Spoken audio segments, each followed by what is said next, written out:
Hello everyone, welcome to my channel. আজকে সকাল সকাল ঘুম থেকে উঠেই চলে গিয়েছিলাম বাপের বাড়িতে, কারণ আজকে ছিল আমার বাবার মৃত্যুবার্ষিকী। 3 বছরের পূর্তি ছিল আজকে। তো সকাল ঘুম থেকে উঠেই বাবার বাড়িতে উদ্দেশ্যে রওনা দিয়ে নিলাম। বাসায় গিয়েই বাবাকে আগে ভোগ দিয়ে নিলাম।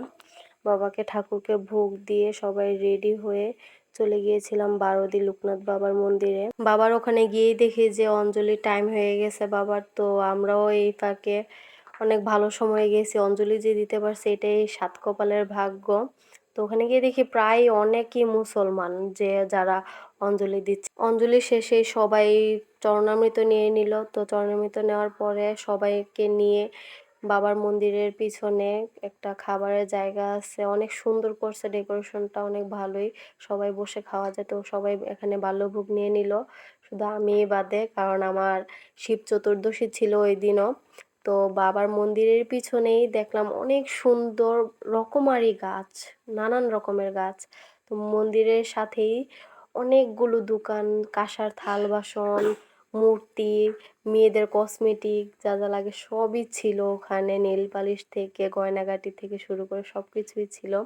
তো আমিও ওখানে একটু ঘুরে ঘুরে দেখছিলাম জায়গাগুলো। অনেক নতুন নতুন অনেক কিছুই হয়েছে, মানে অনেক সুন্দরই লাগতেছিল। তো ওখানে কবুতরও ছিল। কবুতর আমার একজনের মেয়ে কবুতর নিয়ে সেদিন দেখাচ্ছে আমাকে যে এই দেখো আমি কবুতর ধরছি।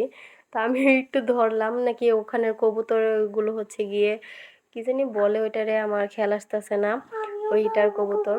তো আমিও ওখান থেকেই বাসায় চলে গিয়েছিলাম। বাসায় গিয়ে চেঞ্জ হয়ে তারপর স্নান করে মন্দিরে চলে এসেছিলাম শিবের পূজার করার জন্য।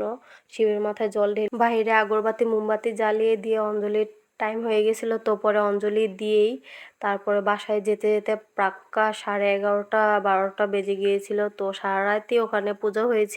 তো এটাই ছিল আজকে আমার সারা দিনের কি করি না করি খুঁটিনাটি, একটা ছোট্ট একটা মিনি ব্লগের মতনই। তো যাদের যাদের আমার ভিডিওটা ভালো লাগে তারা প্লিজ একটা লাইক দিয়েন, একটা কমেন্টে জানান ভিডিও কেমন লাগে, আর একটা সাবস্ক্রাইব করে দিয়েন। Thank you.